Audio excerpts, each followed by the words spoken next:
Hello, my name is Angelisa Fynaardt. I am the Associate Administrator and Director of Special Education here at Great Prairie Area Education Agency. I'm here to provide you with some information about Senate File 2360 entitled Guidance for Safe Classroom Learning Environments. I do want you to note that today's information is current as of January 2021. However, we anticipate that the Department of Education will be providing updates throughout the rest of this year and into next school year. So be looking for additional information throughout the upcoming months.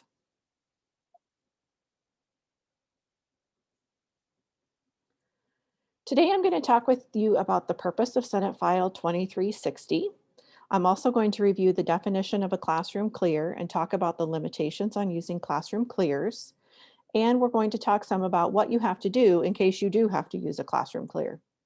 I'm also going to talk about implications for students with IEPs, some of the reporting requirements, which will be important for you to know to report data to your administrator, and additional information that we think will be coming out soon from the Department of Education. So first, let's talk about the purpose of Senate File 2360. Senate File 2360 requires a comprehensive approach to create a safe learning space for students and teachers. The act itself relates to classroom management, practitioner preparation, procedures for responding to and reporting classroom violence and assaults, and the establishment of a grant program and fund for the creation of therapeutic classrooms. There are some items in the Act that require immediate action by school districts and staff like you. The information today should help you understand what you need to do differently tomorrow if you experience a classroom clear. So let's talk about the definition of a classroom clear. A classroom clear means clearing all other students out of the classroom in order to calm a child.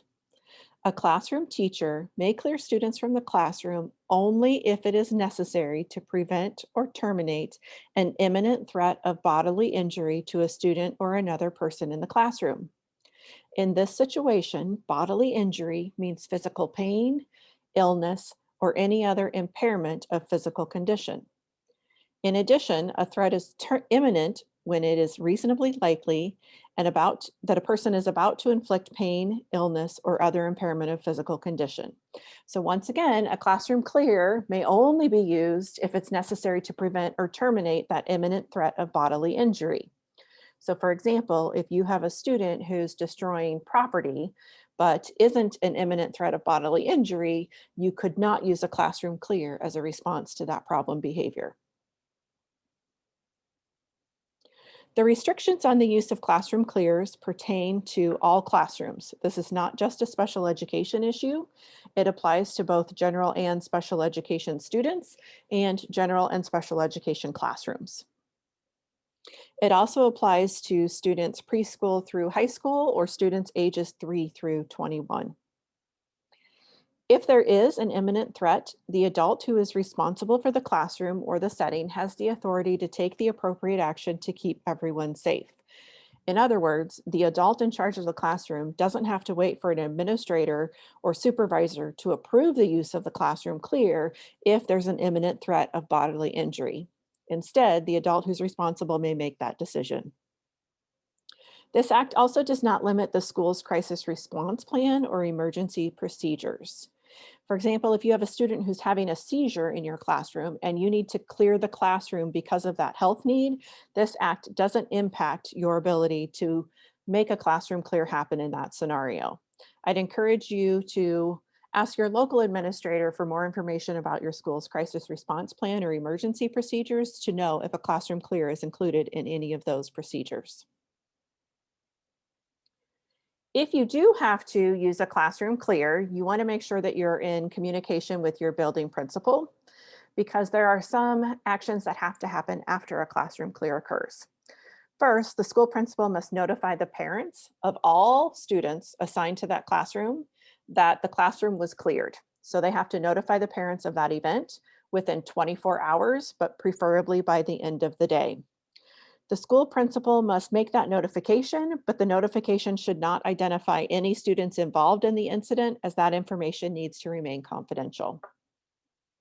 In addition, the school must request a meeting with the parent of the child whose behavior caused the classroom clear. Your school should have a process in place to contact the parent to schedule that meeting. You need to ask your administrator about your local process. So after the classroom clear has occurred, we've notified all the parents, we've requested a meeting with the parent of the child whose behavior caused the classroom clear. So who needs to attend that meeting? The meeting should include the principal, the classroom teacher, and other staff as appropriate. When we say other staff as appropriate, I encourage you to think about other staff who are familiar with behavior or who have some expertise in responding to problem behavior or building behavior intervention plans. The parent is invited to the meeting, but the parent may choose to not attend the meeting. They are not required to be in attendance. So they're required to be invited, but they don't have to attend. If the student has an IEP, you will want to include all of the IEP team members. This applies for any type of IEP, even if the student doesn't have a behavior goal or a behavior intervention plan. So for example, if the student has academic goals only or only speech, language, and communication services, that's still a student with an IEP. You would want to include the IEP team members in your conversations. In addition, the school must follow all IEP procedures to document efforts to invite the parent to the meeting and inform them of proposed changes to the IEP or the BIP.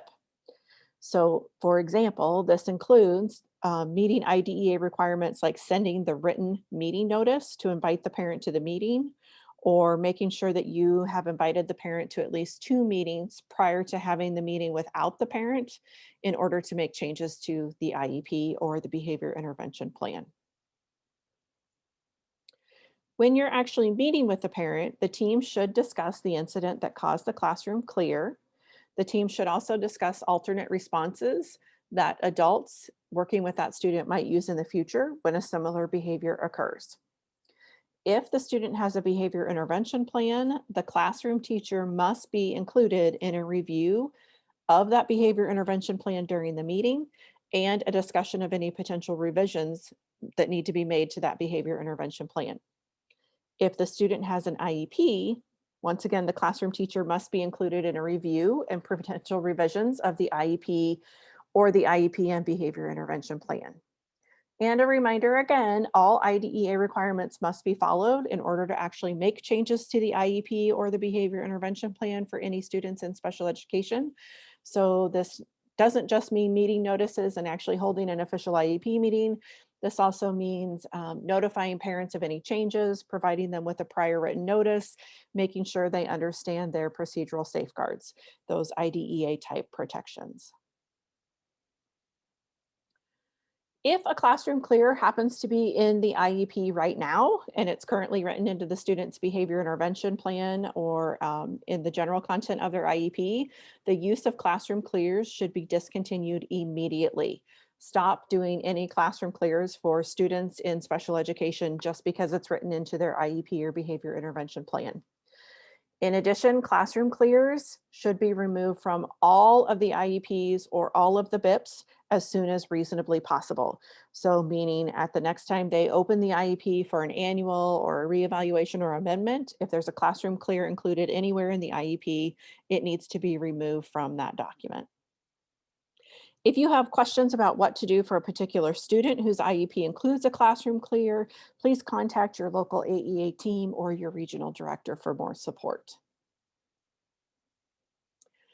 So Senate File 2360 limits when we can use a classroom clear, and it also requires that the district now report data to the Department of Education about therapeutic classrooms and incidents of violence.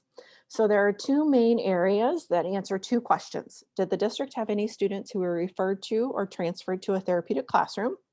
And did the district have any incidents of violence resulting in injury, property damage, or assault? In order to accurately report the data, you need to know some definitions that go along with each of these questions. And we're going to focus on therapeutic classrooms first. So this is the definition of a therapeutic classroom. It's a classroom designed for the purpose of providing support for any student whose emotional, social, or behavioral needs interfere with the student's ability to be successful in the current educational environment with or without supports, until the student is able to successfully return to the student's current education environment, with or without supports, including but not limited to the general education classroom. So in answering this question and reporting this data to the Department of Education, the district is going to be required to submit to the DE the total number of individual students referred to a therapeutic classroom. So how many total referrals were actually made to a therapeutic classroom? I'd encourage you to think about tracking the number of referrals and the number of students. So for example, 3 referrals were made for student A and 2 referrals were made for student B. So we had 2 students who were referred, 5 total referrals. So be sharing that information with administrators or asking your administrator how they want that information captured if you're involved in that process of making referrals for therapeutic classrooms. In addition, the district is going to have to report to the DE the total number of individual students transferred to a therapeutic classroom. So out of the 2 students that I referred with the 5 referrals, if only one of them was actually accepted into a therapeutic classroom, that's the number of transfers I would report for that scenario. As of right now, we do not have any therapeutic classrooms located within Great Prairie Area Education Agency, although there are some in neighboring AEAs. If you have a question about this for reporting purposes, please have your building principal work with the regional director to determine if it needs to be reported or not. So next I want to talk about incident reporting, and there are a few definitions you need to know in order to be able to report incidents. So the first is injury. So thinking about bodily injury. Injury is defined as something that is intentional. It must be on purpose and it may not be accidental. It must be physical, so it results in a physical injury to a person's body. And it needs to be apparent 24 hours after the incident and may include damage to any bodily tissue to the extent that the tissue must undergo a healing process in order to be restored to a sound and healthy condition. So think about someone who's sore or bruised or cut. If that has happened after 24 hours that has shown up, that's an incident that you're going to report. If the act that caused it was intentional, it resulted in a physical injury, and it's apparent 24 hours later. In addition to injury, we have a definition of assault, and this comes straight from code. And this is more of a definition that has to do with a criminal act. A person commits an assault when, without justification, the person does any of the following. They engage in an act that's intended to cause pain or injury, or which is intended to result in physical contact, which will be insulting or offensive to the other, coupled with the apparent ability to execute the act. An act which is intended to place another in fear of immediate physical contact, which will be painful, injurious, insulting, offensive. Or if someone intentionally points any firearm towards another or displays in a threatening manner any dangerous weapon toward another. Those all 3 are considered types of assault. An act is not an assault if it's reasonably foreseeable that the incident would occur from the situation. So here what I'm meaning is if a student is involved in a sport and the one student tackles another student and that's part of the sport, even though the other student is injured or may meet the definition of assault, it's not considered assault because by their voluntary participation in the sport or activity, they reasonably took on those risks and the act and the resulting injury were reasonably foreseeable. In addition, if you are employed by the district or AEA and you have to engage in a reasonable action to intervene in a fight or a struggle, that also is not considered assault under this definition. The third definition you'll want to know is property damage. So in this case, property damage must be the result of violence and it must be intentional and not accidental. This legislation is not intended to document minor incidents of property damage, like kicking a ball into the street and losing it, or it gets run over, or breaking a pencil, or tearing up and throwing paper. It's not really interested in that kind of property damage. It's interested in damage that's the result of violence. However, we're anticipating that that more guidance will be coming out about a definition for property damage, and we anticipate that that will happen as we get closer to the time for data collection in the spring. Districts are going to have to report the number of incidents that occurred for each category, that occurred for each category. So the number of incidents of injury, bodily injury as a result of violence, of property damage as a result of violence, and assault as a result of violence. Districts will also have to enter the total number of individual student perpetrators who exhibited violence resulting in injury, property damage, or assault, and the total number of individual student victims. I highly encourage you to talk to your local administrator to find out how this information is going to be documented this year and the details that they want you to capture around this information. We know that districts are going to have to report these data sets spring of this school year, along with demographic information about students like grade, gender, etc. So we encourage you to talk to your local administrator about how they want information documented. And just a note for you, Senate File 2360 does extend protections from civil and criminal liability to educators and administrators who report incidents of assault and violence and who have reasonable physical contact under any one of these following circumstances. So if you're engaging in physical contact because you're trying to protect another student in the classroom or you're disciplining a student and it was reasonably engaged in by virtue of being the adult in the classroom, you are protected from civil and criminal liability. And the district or board cannot cannot retaliate against you for reporting any of those incidents. Lastly, I want to talk about the anticipated additional information, the more to come section of this presentation.